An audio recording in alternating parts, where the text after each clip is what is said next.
We're going to be reacting to Game Theory Bow Wow for Him Poppy Playtime Chapter 3 prediction by MatPat himself.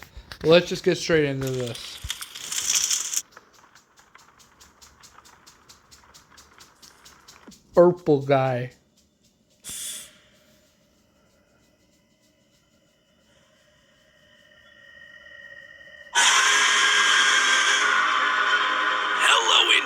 Welcome to Game Theory, the show that's full of hot air. It's that time again, folks. Mob Games has come out of its hibernation and finally given us what we've all been clamoring for over a year now. The long-awaited Chapter 3 second trailer.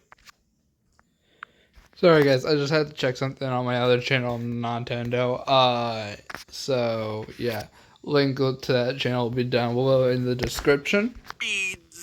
Second trailer. Wait, are you kidding me? Come on. Don't get me wrong, I love brightening images frame by frame as much as the next guy. Are we about to brighten something? Oh. Yeah, we're gonna brighten something. But it's been, what, 15 months since Chapter 2? I feel like I need to get my Poppy fix to complete my indie horror Thanos glove of 2023. That said, if this trailer is anything to go by, the newest chapter is gonna be incredible. Immediately things feel different here, and it's clear they're leaning a... By the way guys, on this channel we are going to be live streaming Cuphead for the very first time this weekend on Saturday, I'm pretty sure it is. Hard on the horror. This very clearly reads of like, hey, this is so starkly different from anything else in this franchise. Right. Very clearly reads as, hey, we sold a movie. One of the developers was even asked about this in the official Poppy Playtime Discord server, and he said, quote, it'll still have the same feel as the first two in a lot of respects, but the horror is definitely dialed up. Which, of course, got everyone real excited. And from the creepy images of dead kids to the literal writing on the wall, this trailer is like a toy box exploding with clues about We'll what have this to new react to that trailer about. at some And point I think because that I figured have it all no out idea months before its is. release. Not only will we have tortured kids and sinister poppy gas, but we're now being shown more about the monsters Also, they became we'll have to and the creepy religion they've finish created. Poppy A religion Playtime full of Chapter 2 as sacrifices, well. rituals, and a leader who's manipulating his congregation into serving him. So strap on your grab packs and hold your breath, loyal theorists. We're heading deep into the cloudy red fog of Playcare. The repeated theme for this chapter is the use of red gas, so let's start there. In a past theory, I suspected that this gas was made from poppies, a red flower that we know Playtime used in their experiments trying to bring dead rats back to life. It's also in the name of the game, so, you know,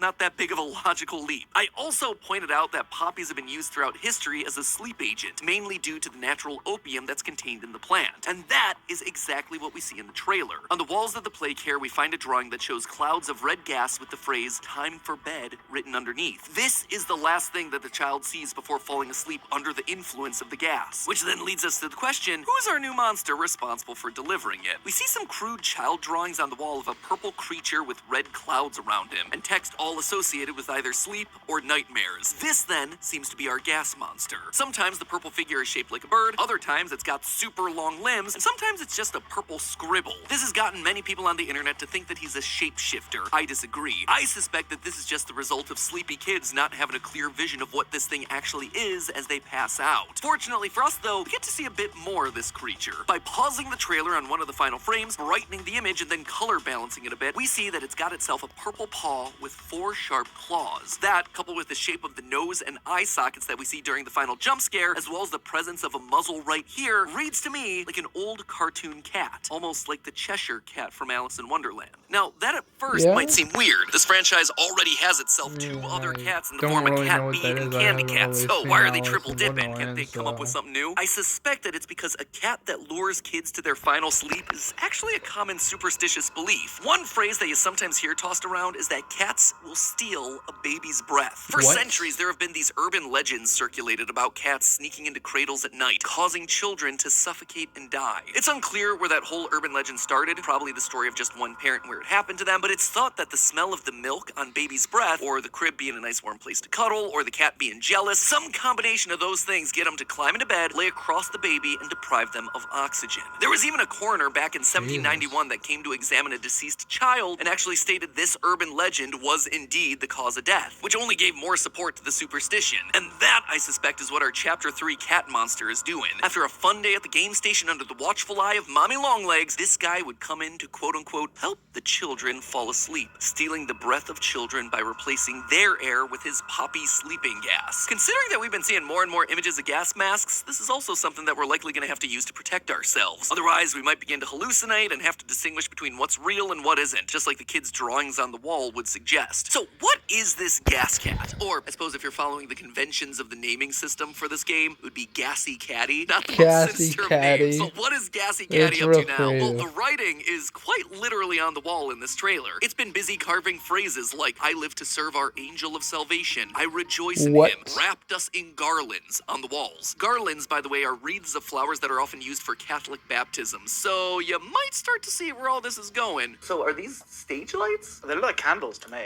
Are they, oh yeah, I think they're like candles. ritual candles? Okay, a lot of religious imagery here. Gassy Caddy is no longer taking on the role of a monster, but instead that of a religious leader. This idea is also exemplified by another carving that we see on the wall, my somniferous flock. This isn't referring to a group of birds, it's being used in the Christian sense. One of the many roles that Jesus is associated with in Christianity is that of a shepherd, one who tends to, feeds, and cares for his flock. The sheep in this scenario are his followers, people that rely on and follow Jesus in their day-to-day lives. Meanwhile, the word somniferous stands out for a few reasons, mainly because I've never heard any.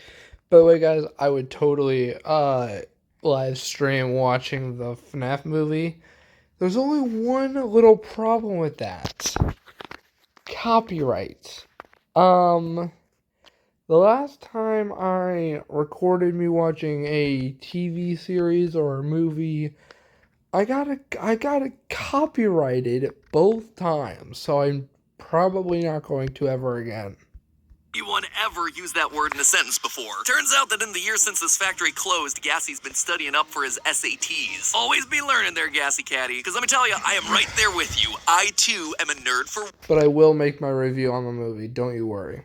words. Somniferous would be what, my sleepy? Yeah. Because somnia is sleep. Turns out I was actually half right in my assessment there. According to Google, it's not just being sleepy, but having sleep induced upon you. So our Gassy Caddy is talking about his flock of sleepy kids, the orphans in the play care that he's putting to sleep. But the play Oh. care has been abandoned for years. There aren't kids there anymore that can serve as his sleepy flock, right? Wrong. The whole point of the play care and the poppy gas was to help convert them into toys. But rather than them all being giant toys like Huggy Wuggy, I suspect a lot of these kids turned out much smaller. When the team and I were playing through Project Playtime's newest update, we noticed this poster. What does this say? Take every step. Take every step like it's your last? Oh, and they're heading to Playcat. Yeah, and it's a bunch of random characters, so these are kids, not like toys. A poster with 3 new plush toys walking towards the play care. Now, at the time, I just thought that these toys were there to represent the children walking to the play care, trying to make things seem wholesome and child-friendly. But now, I don't think that these were representations at all. I've already mentioned the sad-looking images of the children on the walls of the play care, but did you notice the remains of characters next to their faces on the edges of the Jesus. frame? These are the same characters, the dog and the unicorn. There's also a new character there that wasn't on the poster, a green bunny. And if you look at a later drawing from one of the children in the trailer, we see a plush with floppy green ears and the words, my new friend. This kid became his friendly green bunny, and I suspect that the other children all had similar fates, becoming the very mascots of Playcare. This is the sleepy flock that Gassy is talking about. So what MatPat is saying is that the kids turned into the toys. A group of converted Wow. children that are lost and scared and see him as their only savior. But then, who is this angel of salvation that Gassy Caddy's talking about here? Well, the last 2 wall scratchings give us that answer pretty explicitly. The original saved me, I rejoice in him, and never forget the hour of joy. In our last theory, we suspected the hour of joy was the moment that the toys revolted and reclaimed the factory. In one of the analog horror tapes released on the Mob Games YouTube channel, we see the hour of joy is at hand written on one of the walls right before we hear screams of the factory workers. Screams that match the ones we hear on the scientist's VHS tape from Chapter 1. Though still missing, today's events are no doubt in relation to him. His absence was a flaw in the scientific process. It's the prototype, 1006, the one we believe was created from the man who wanted to bring joy to children, Elliot Ludwig. He was the first successful toy from the Bigger Bodies initiative. He was the original that led to the creation of all the others, and we actually get our very first look at him in these trailers. This massive robotic amalgamation made from various other toy parts. You got things like a huggy head near the top, and there, right there, there's Mommy's top half. One of you, darn!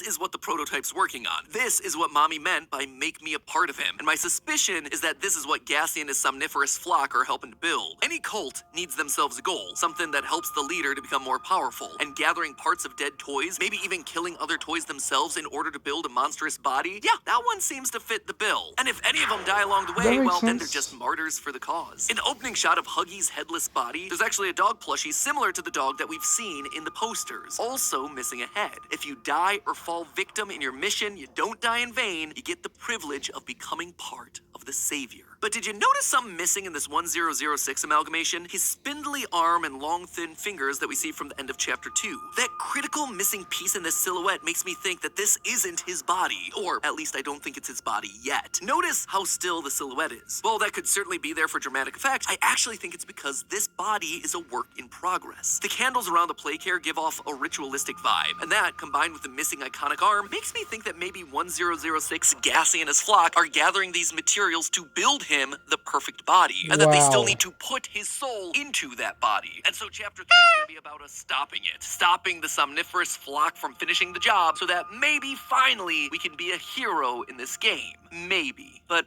I don't think so. You see, thus far, we've been nothing but the villain. It's been well established at this point that we used to Makes work sense. here. And not only did we work here, we were instrumental in the creation of some of these toys. You wonder who we are. But why? You should know. It was your doing that made us. Oh, we said that! They left Mommy to die alone. Mommy didn't deserve that, but you worked here. So if anyone deserves to die alone, it's you.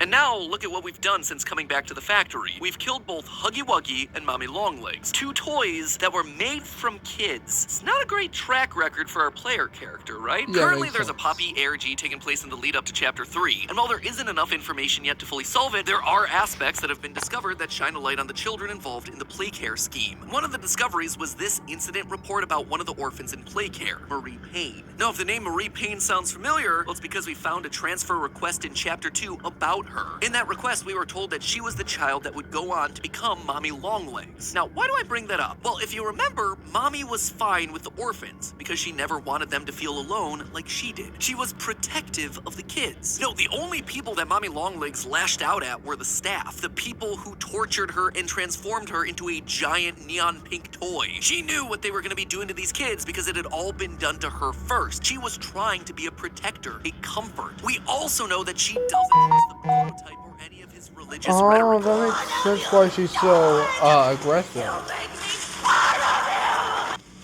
But that This doesn't is explain especially why important if Huggy the is even prototype more is aggressive. indeed Elliot Ludwig, founder of Playtime, Guess he's the just man a who monster started the or whole something, toy I don't know. conversion process in the first place. She doesn't buy his liberation of toy shtick one bit. She knows that he's once again trying to use the people around him for his own selfish gains. In fact, a group of toys building a big body using the parts of other living creatures, it's the Bigger Bodies Initiative all over again, but this time for the prototype. All of these clues together make me curious about what our motivations are for being here. Are we actually here to help, or are we just cleaning up the mess of evidence that we left behind? Are we Probably on the the side of the second one. orphans, unwillingly turned into monsters, or are we going to end up siding with Elliot all over again, a man who created a nightmare for so many? Early signs aren't exactly promising. We stripped Mommy of her freedom and independence only to feed her to the prototype. So what do you think is going to happen next with these kids from Playcare? Seems like there's no route where we don't walk away with some blood on our hands. Though, something tells me that's something our player character is more than familiar with. But hey, that's just a theory. A game theory. Thanks for watching.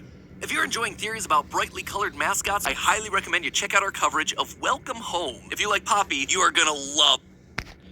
If you guys like the video, please leave a big fat thumbs up. Subscribe to the actual creator, Matt Pat from Game Theory. A link to his channel will be down below in the description, and I'll see you guys in the next one. Peace out.